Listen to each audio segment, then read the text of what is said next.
Alors, bienvenue à vous, les tops qui ont la croyance aux possibilités infinies. Hein, je vous invite à ouvrir les bras au champ des possibles aujourd'hui. Aujourd'hui, notre sujet du jour va être l'observation. L'observation dans un premier pas vers un leadership éclairé, vers un leadership authentique, qui va être consacré à l'une des compétences qui, pour moi, est fondamentale. Mais je dis souvent, c'est fondamental, mais c'est pas glamour, c'est pas quelque chose qu'on entend parler souvent de l'observation. En tout cas, moi, dans le monde professionnel dans lequel j'ai évolué, c'est pas quelque chose que on va entendre ou on va échanger entre leaders, entre gestionnaires, entre professionnels. Je suis ravie de partager avec vous ce moment d'apprentissage, ce moment d'échange. Dans ce vol quotidien aujourd'hui, on va aller vers l'observation de notre authenticité en leadership. Donc, on va reconnaître l'importance de la communication, de la décision, de l'innovation, mais dans sa capacité à s'observer, mais vraiment observer, parce que c'est une compétence qu'on sous-estime. Alors que pour moi, c'est la clé de voûte de la méthodologie du modèle que j'ai développé, le Home-Kama. On va aujourd'hui explorer ensemble pourquoi s'observer. Comment cet art-là d'observation, de finesse-là est crucial pour un leadership qui est éclairé, pour un leadership authentique. On va apprendre à voir au-delà des apparences, à mieux comprendre d'abord et avant tout soi-même, nos équipes, nos environnements, à utiliser l'observation avec perspicacité, précision et efficacité. Aujourd'hui, je vais vous fournir non seulement des clés pour développer son acuité d'observateur, mais aussi des stratégies concrètes pour mettre en pratique ces insights-là. Pourquoi? Pour améliorer sa prise de décision, sa réactivité face au changement et sa capacité à inspirer. Inspirer ses collègues, inspirer son équipe, inspirer le leadership authentique. L'importance de l'observation dans le leadership, j'aimerais vous poser une question sur une échelle de 1 à 10 ou 1 à 5, 1 à 10, on y va avec 1 à 10. Comment évaluez-vous l'importance de l'observation dans le développement de vos compétences de leadership? Et probablement que c'est la première fois que vous faites poser cette question-là. 10 étant extrêmement important pour développer cette compétence-là. Comment vous évaluez l'importance de l'observation? Quels sont les signes qu'on va voir qu'un leader, qu'un professionnel n'a pas mis à son agenda des moments d'observation? On va en parler, 5 grands signes. L'un des défis majeurs à lequel on est confronté, les leaders, dans la quête d'excellence, dans la quête de toujours plus, hein, la tendance à privilégier l'action continue au détriment de l'observation. On est dans l'action. Donc, cette inclination, souvent, ça peut sembler productif à très court terme, mais ça cache derrière une réalité, un terreau fertile, plusieurs souffrances. Aujourd'hui, on va explorer ensemble comment ce manque d'observation-là peut affecter non seulement notre efficacité en tant que leader, mais son mieux-être, son bien-être et le bien-être de vos équipes, de vos collègues, de votre supérieur. Première grande souffrance qu'on observe à celui qui a arrêté d'observer l'extérieur, l'environnement, ses collègues, soi-même, l'approche de l'épuisement professionnel. Quand tu t'arrêtes pas, tu finis par t'épuiser. C'est comme essayer de rouler avec une auto, ça réserve tout le temps. À un moment donné, tu tombes en panne. Pensez à un gestionnaire qui travaille sans arrêt, qui travaille même les fins de semaine. Qu'est-ce qui arrive après plusieurs mois? Il est rendu tellement brûlé qu'il n'a même plus l'énergie pour faire d'autres activités, même des activités qu'il aime. En connaissez-vous?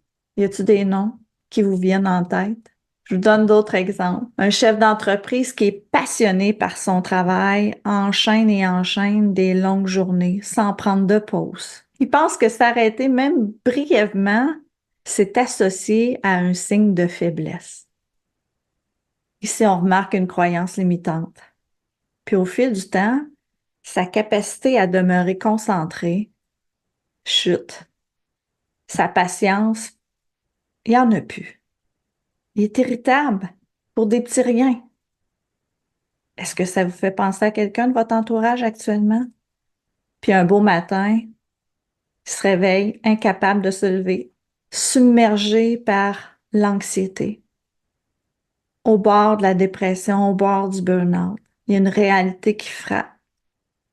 Il a négligé les signes précurseurs de son corps, des petits signaux préalables, parce qu'il y avait absence d'observation. Un autre exemple qu'on voit souvent, des gens qui carburent au café, aux nuits blanches pour lancer le start-up. Un soir, arrive au souper de famille, la personne s'endort au souper. Sa famille mi-inquiète et mi-drôle, parce que c'est drôle, quelqu'un qui s'endort assis en train de souper, rappelle de l'importance de décrocher. Est-ce que tu comprends le message? Est-ce que tu apprends à t'observer? Donc, l'épuisement professionnel, c'est un spectre qui hante les nuits de nombreux leaders qui sont continuellement dans l'action sans prendre un moment d'observation. Parce que quand on néglige l'observation, ces moments qui sont essentiels pour recharger. Recharger quoi? La réflexion, recharger l'état de stress, de la fatigue qui prennent le dessus, mais quand on prend cette observation-là, on prend un moment pour, OK, on arrête, on regarde ce qui se passe ou ce qui se passe pas, pour avoir de la clarté, pour avoir de la compassion autour de nous. C'est un des éléments, l'épuisement professionnel. L'autre face cachée, la deuxième, la perte de vision stratégique. Si on garde toujours le nez collé sur son travail, si je me colle le nez sur la caméra aujourd'hui sans lever la tête, je vais pas voir où ce que je vais. Je vais risquer de manquer mon coup. Imagine le coach de hockey qui voit pas le jeu se dérouler, mais qui pense juste à ces changements de joueurs. Il va assurément manquer des stratégies pour marquer. Si on ne prend pas de recul, c'est pareil en leadership. Il faut s'assurer qu'on va dans la bonne direction. Je donne un exemple. Il y a une directrice de marketing d'une grande entreprise qui est tellement absorbée par des tâches quotidiennes, par les urgences du quotidien, qu'elle en perd le vue les objectifs à long terme, qu'elle s'est elle-même fixée. Elle se présente en stratégie annuelle, en réflexion annuelle, et ses supérieurs lui font remarquer que ses plans, c'est des réactions à court terme. Des réactions à court terme aux tendances du marché, que ça manque d'innovation, ça manque de vision future. Ce qu'elle réalise à ce moment-là, c'est qu'elle est comme un hamster dans sa roue. Elle court, elle court, elle court, mais elle n'avance pas vraiment. Est-ce qu'il vous vient des noms? Est-ce que ça peut être vous? Une autre personne, il y a peut-être un autre leader à la tête d'une PME qui est tellement prise dans le quotidien qu'on oublie pourquoi on a commencé un jour. Un jour, je range mon bureau, hey, je retrouve mon plan d'affaires sous une pile de factures, sous une pile de notes. Hey, c'est un peu comme retrouver une vieille photo de soi, hein? Oh, des fois, on retrouve des vieilles photos, puis là, hey, comment ça vous fait réagir? Est-ce que ça vous donne le coup de pied au Luc pour se recentrer sur sa vision initiale? Ce qui est important ici, c'est sans un moment d'observation, de réflexion, notre vision stratégique, il y a des nuages, ça s'obscurcit. C'est comme un navigateur sans boussole, hein, comme le pilote qui n'a pas de boussole. Si tu conduis un avion, tu n'as pas de boussole, tu risques de perdre de vue le cap vers lequel tu souhaites emmener ton organisation, emmener ta croissance. Cette perte-là va se traduire souvent par des décisions qui peuvent sembler justes pour le moment, mais qui à long terme s'écartent de ta mission, de tes objectifs stratégiques. Le troisième, un des dangers qui guette l'action, c'est l'isolement. Être tout le temps occupé, ça peut nous couper des autres, nous couper de soi-même, nous couper de notre bulle. On prend un exemple d'un entrepreneur qui passe ses jours, ses soirs sur ses projets. À la longue, il se rend même plus compte qu'il n'y a plus vraiment de contact avec ses amis, avec sa famille. Ça finit par peser. L'isolement, c'est une conséquence qui est souvent sous-estimée de l'absence d'observation. Parce qu'on est en mouvement, parce qu'on est dans nos projets. On se coupe de nos collaborateurs, de nos mentors, de nos proches. Cette solitude-là, c'est même au-delà du physique. C'est intellectuel, c'est émotionnel. On se prive des perspectives et le soutien nécessaire quand on navigue dans les eaux qui sont parfois tumultueuses du leadership. C'est le troisième élément. Le quatrième, ce qui peut arriver sans observation, c'est les risques de décisions qui sont impulsives, qui sont précipitées. Je prends la décision sur le coin de la table sans bien réfléchir. Ce que ça fait, ça peut mener souvent à des gaffes. C'est comme le chef de projet qui, sous la pression, choisit un fournisseur sans vérifier les références. Le résultat, le projet, il peut prendre du retard parce que le fournisseur n'a pas livré à temps. Mais juste un peu de réflexion, un peu d'observation aurait évité ce problème-là. Un autre exemple, un entrepreneur qui, dans sa hâte de lancer un nouveau produit, néglige la phase du test du marché parce que cette personne-là, cet entrepreneur-là est convaincu par son intuition que ce produit-là va être un succès. Donc, il y a des coûts associés à ça. Mais finalement, le marché n'est pas du tout réceptible au produit en raison du prix élevé. La décision précipitée va se traduire souvent en perte financière, en stock invendu.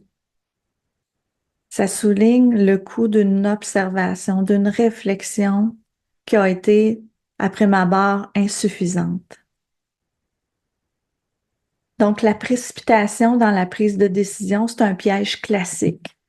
Sans prendre le temps d'observer, d'analyser, de réfléchir, on est plus susceptible de prendre des décisions qui sont hâtives, qui sont fondées sur des jugements souvent incomplets et biaisés. Mais ça peut avoir des conséquences imprévues et dévastatrices. Et le cinquième élément, le manque de créativité et le manque d'innovation. Quand tu es toujours à fond la caisse, que ça n'arrête pas, tu n'as pas le temps de penser à des nouvelles idées, tu n'as pas le temps de penser à l'innovation. C'est comme un musicien qui jouerait toujours la même note, la même tune, sans jamais expérimenter des nouveaux sons. Et à un moment donné que ça devient plate. Si cet artiste-là prend pas le temps de fouiller, d'explorer, de pouvoir créer quelque chose de vraiment unique, de vraiment rafraîchissant, qu'est-ce que ça va faire? Je vous donne un autre exemple. Un responsable d'une équipe de développement de logiciels insiste pour utiliser toujours les mêmes méthodes de travail qui ont été éprouvées sans chercher à explorer soit des nouvelles technologies ou des nouvelles méthodologies. Avec le temps, ce que ça fait, c'est que son équipe s'ennuie. C'est que la qualité de l'innovation, ça stagne. Ça reste là.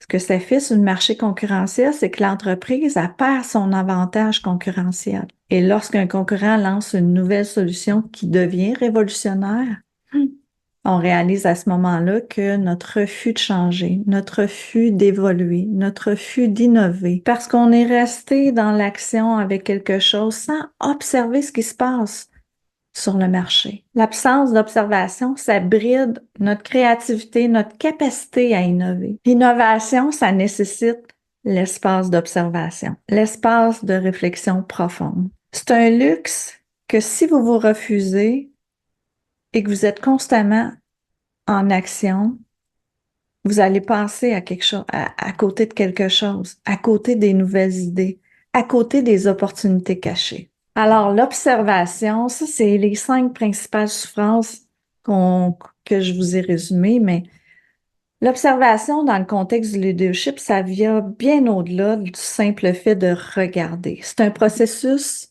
oui, quand même en action, parce que le leader perçoit, mais avec une intention, analyse les nuances du comportement humain, discerne les certaines dynamiques complexes qui sont à l'œuvre en ce moment dans l'environnement. L'observation, c'est la première étape de la méthodologie du modèle OMCAMA parce que ça permet de collecter des données brutes sur lesquelles on va baser ensuite nos mesures, nos questions, nos actions, nos remesures pour s'adapter. L'adaptation pour recommencer le cycle. Ensuite, observer au-delà des apparences. Ne pas se fier uniquement aux apparences, mais chercher à comprendre ce qui se passe sous la surface. On dit souvent aller voir en dessous de l'iceberg, mais moi je vous dirais aller voir au-dessus des nuages pour prendre la perspective, pour observer au-delà des apparences.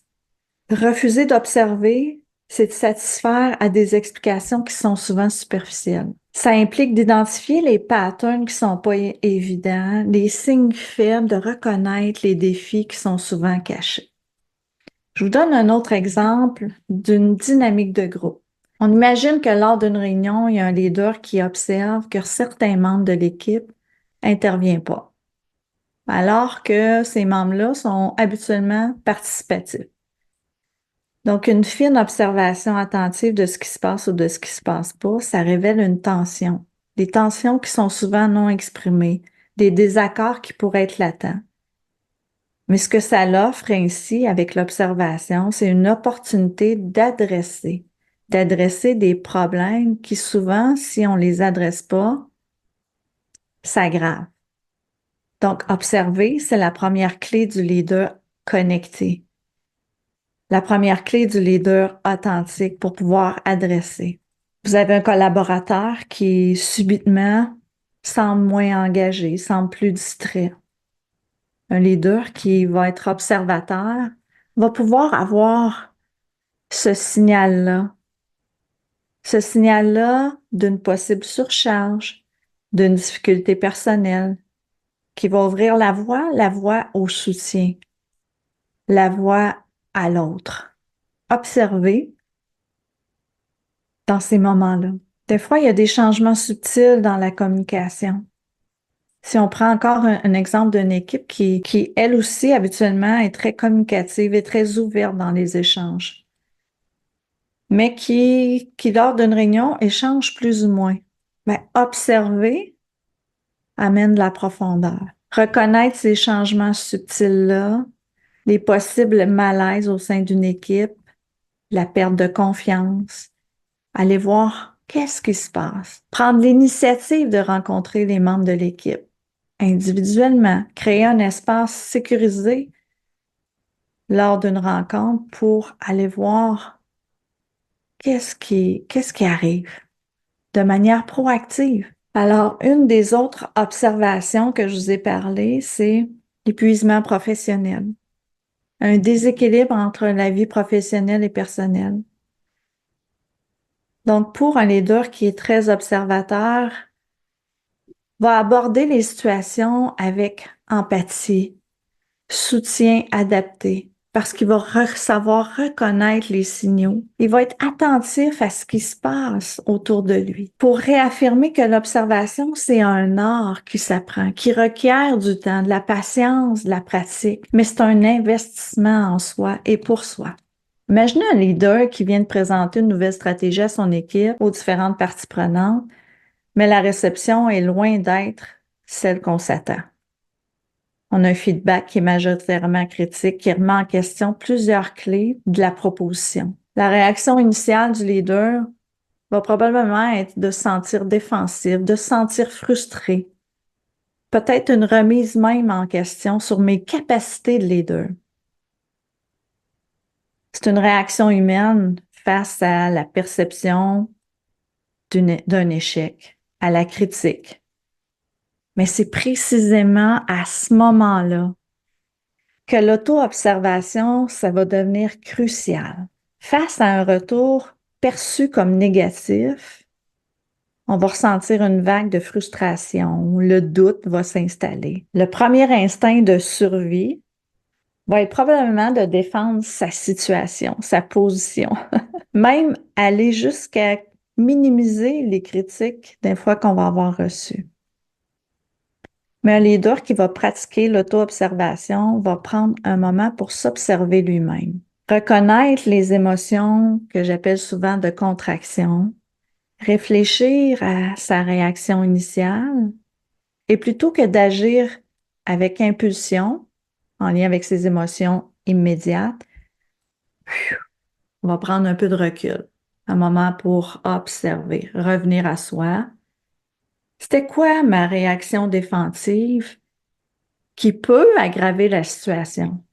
Reconnaître ses émotions de frustration, ses émotions de doute, comprendre le feedback critique et le transformer en opportunité d'apprentissage, le transformer en opportunité d'amélioration.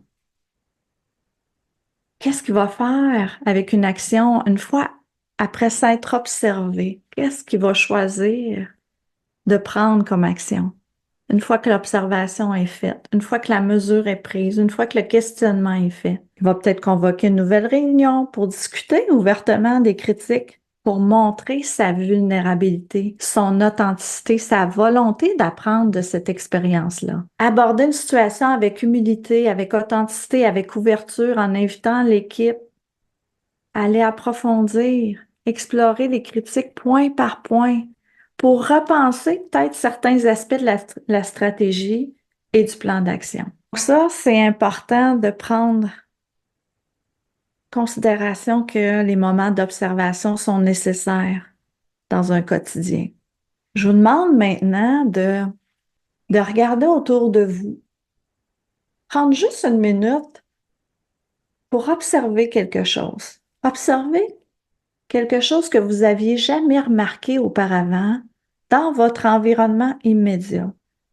Que vous êtes assis ce matin, mais que vous n'avez pas pris le temps d'observer votre environnement. Qu'est-ce que vous voyez? Écrivez-moi dans les commentaires, qu'est-ce que vous découvrez que vous n'avez pas découvert juste en prenant une minute pour observer. Dites-moi ça.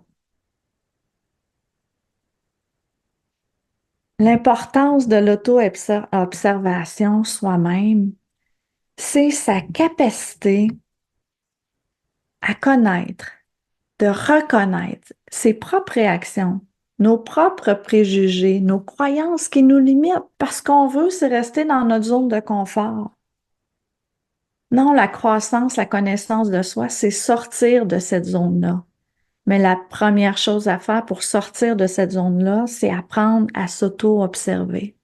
C'est la pierre angulaire de l'intelligence émotionnelle dans le leadership. Ça permet de comprendre nos propres mécanismes internes, reconnaître nos émotions, nos préjugés, parce que ça influence nos décisions, nos interactions. C'est dans la connaissance profonde de soi qu'on peut diriger avec authenticité, avec empathie, avec connexion à soi. Reconnaître ses propres réactions et préjugés instinctifs. Hein, ça peut colorer nos perceptions des situations, des comportements envers les autres. Chacun de vous, vous avez vos propres filtres à travers, vous percevez le monde, hein, à travers lequel vous percevez le monde. Moi, je ne perçois pas le monde de la même façon que vous. Vous ne percevez pas le monde de la même façon que moi parce que c'est influencé par nos valeurs, par nos croyances. Des fois, on peut s'égarer. Reconnaître qu'on a des filtres. Ça passe à travers les valeurs, les croyances, les peurs, les doutes, hein, c'est pour aller vers une entonnoir, vers le comportement, vers l'émotion. Donc, apprendre à s'observer, c'est un moment de qualité pour vous.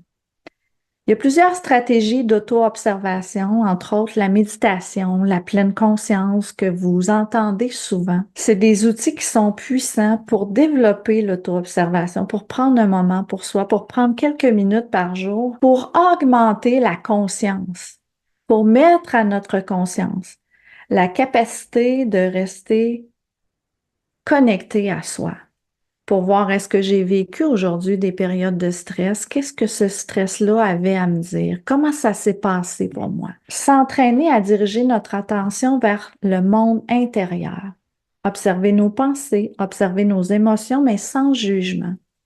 Parce que c'est une pratique quotidienne qui va renforcer votre capacité à rester présent plutôt que réactif dans le rôle que vous avez à jouer comme leader. Des réflexions journalières. Je vous encourage aujourd'hui à faire ces réflexions journalières et de noter vos expériences de contraction, vos expériences émotionnelles, vos expériences de célébration, les leçons apprises. Moi, j'ai fait un carnet de vol que j'appelle pour tenir quotidiennement mon journal. Parce que c'est une pratique qui est hyper puissante, l'auto-observation. C'est comme ça qu'on n'en vient qu'à mesurer, qu'on vient qu'à voir la progression, qu'on vient qu'à voir nos pivotements rapidement, de plus en plus rapidement, nos patterns comportementaux pour aller vers notre croissance personnelle.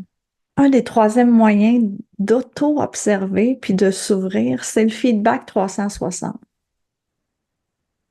Le retour d'informations de la part de vos collègues, de la part de vos supérieurs, de la part de votre équipe, de vos subordonnés. Comment un feedback 360 peut vous offrir une perspective externe, mais hyper précieuse sur votre comportement, sur votre impact? Qu'est-ce que vous avez comme impact autour de vous? Hein, c'est un miroir. C'est un miroir qui va refléter la manière dont vous dirigez par les yeux de ceux qui travaillent avec vous. C'est un outil précieux qui nous offre vraiment des insights extérieurs sur nos forces, sur nos domaines d'amélioration, qui va nous aider à ajuster notre approche, à grandir en tant que leader. Donc, je vous invite à pratiquer une de ces méthodes-là et je vous demande quelle méthode d'observation vous pratiquez régulièrement. Méditation, pleine conscience, journaling, feedback 360 ou autre stratégie pour faire de la place à l'observation. Dites-moi dans les commentaires, qu'est-ce qui résonne pour vous? J'ai encore une question. Prenez un moment pour observer votre journée, votre réaction à la dernière situation stressante que vous avez vécue et souvent les deux en vie quotidiennement. Je vous invite juste à noter ce que vous observez de vous, sans jugement, sans critique. Juste noter qu'est-ce que vous avez observé, comme si vous sortiez de votre corps et que vous regardiez la situation. Comment ça s'est passé? Quelles étaient vos pensées?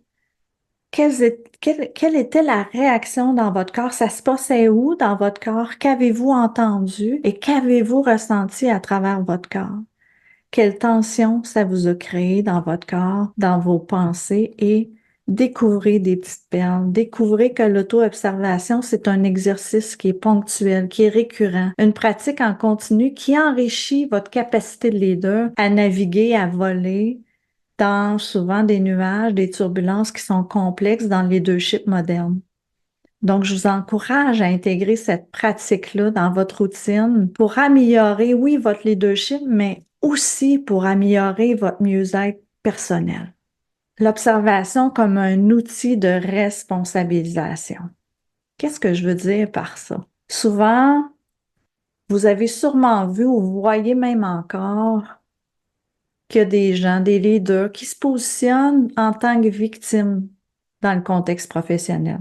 Souvent, on va percevoir des situations comme difficiles, comme hors de notre contrôle, comme se sentant impuissant face à un événement. Est-ce que c'est une posture que vous reconnaissez? Cette posture-là va assurément limiter la croissance professionnelle, la croissance personnelle et la performance de vos équipes. Adopter une posture de victime, c'est voir les défis uniquement comme des obstacles qui sont insurmontables. Et ce que ça va vous priver, c'est votre pouvoir d'agir, votre pouvoir d'action, votre pouvoir de changement.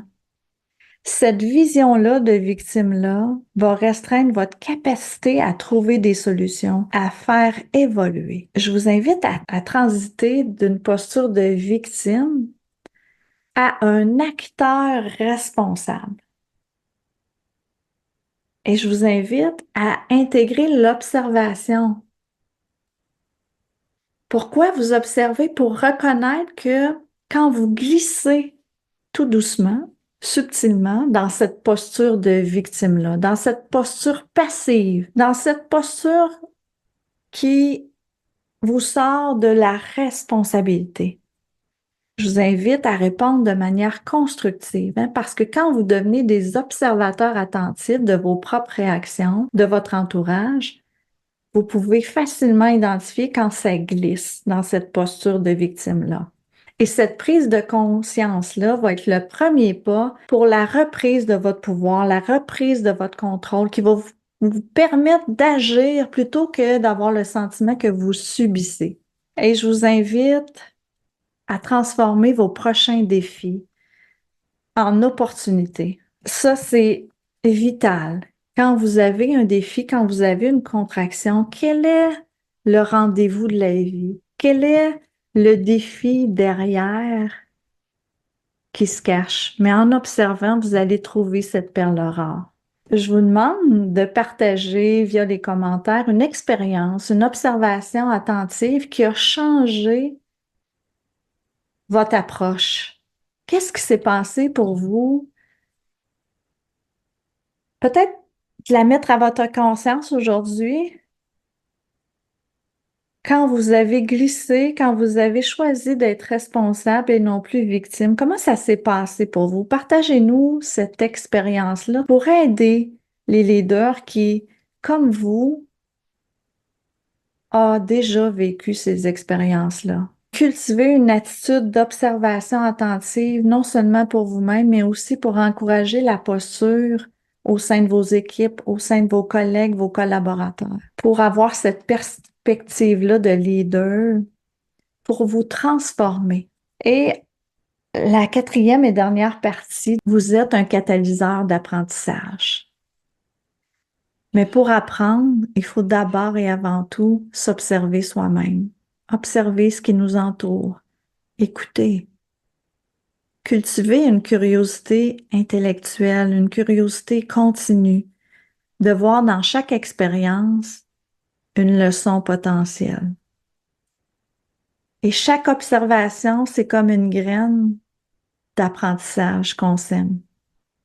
Quand on observe nos propres réactions face aux défis, face aux dynamiques de nos équipes, face aux tendances du marché, chaque petit détail peut nous enseigner sur quelque chose de précieux sur nous-mêmes, sur les autres, sur le monde dans lequel on évolue. Observer contribue non seulement à une meilleure connaissance de soi, mais aussi à l'identification d'opportunités de développement professionnel. Je vous encourage à adopter une posture d'apprenant permanent, ouvert à l'évolution constante. Parce que quand on s'engage dans une pratique régulière d'observation, on ouvre la porte à sa propre croissance qui est alors infinie, ininterrompue. Ça nous permet de rester agile, de s'adapter rapidement au changement pour poursuivre notre évolution en tant qu'être humain, mais en tant que professionnel. Pour conclure de manière efficace, de manière engageante, je vous récapitule les points clés. Aujourd'hui, on a exploré ensemble l'art,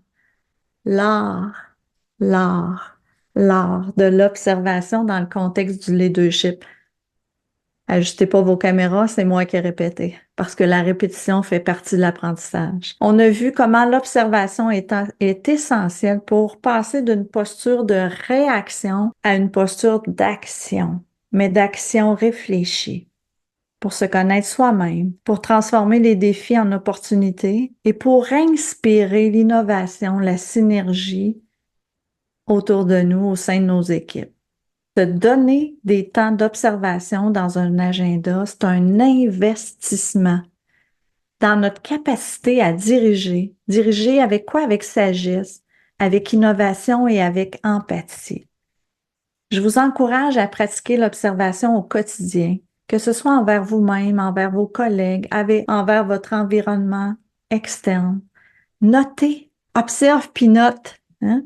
Observe puis note pour enrichir votre leadership. Je vous invite à partager vos expériences d'observation, vos leçons apprises. Je serais ravie de connaître vos propres découvertes comme observateur, comment ça influence votre approche de leadership. Et n'hésitez pas à partager vos histoires dans le forum, dans les commentaires de cette vidéo-là. N'hésitez pas à liker, me poser des questions. Ça va me faire un énorme plaisir de pouvoir partager avec vous. Abonnez-vous à ma chaîne. J'ai le désir profond de vous partager des petites pépites de bonheur, des petites pépites de croissance, parce que j'adore profondément l'être humain.